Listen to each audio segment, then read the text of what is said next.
છેલ્લા 41 વર્ષોથી યોજાતો રામનવમી મહોત્સવ સાવરકુંડલા ખાતે ભવ્ય રીતે ઉજવાયો છે। જી હા, સમગ્ર દેશમાં રામમય માહોલ જોવા મળ્યો હતો। સાવરકુંડલા શ્રી રામ જન્મોત્સવ સમિતિ દ્વારા આયોજિત ભવ્ય શોભાયાત્રા શહેરના મુખ્ય માર્ગ પર ફરી હતી।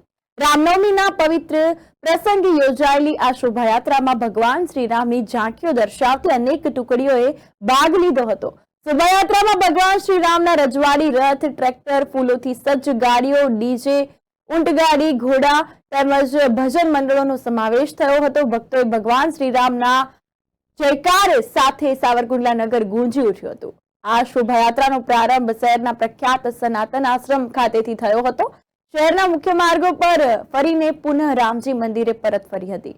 સમગ્ર શહેરમાં ભક્તિભર્યો માહોલ છવાયો હતો અને પરંપરાગત શોભાયાત્રા છેલ્લા 41 વર્ષથી દર વર્ષે ભવ્ય રીતે યોજાઈ રહી છે અને આ વર્ષે પણ સમગ્ર અમરેલી જિલ્લામાં 22 જેટલી શોભાયાત્રાનું આયોજન કરવામાં આવ્યું હતું।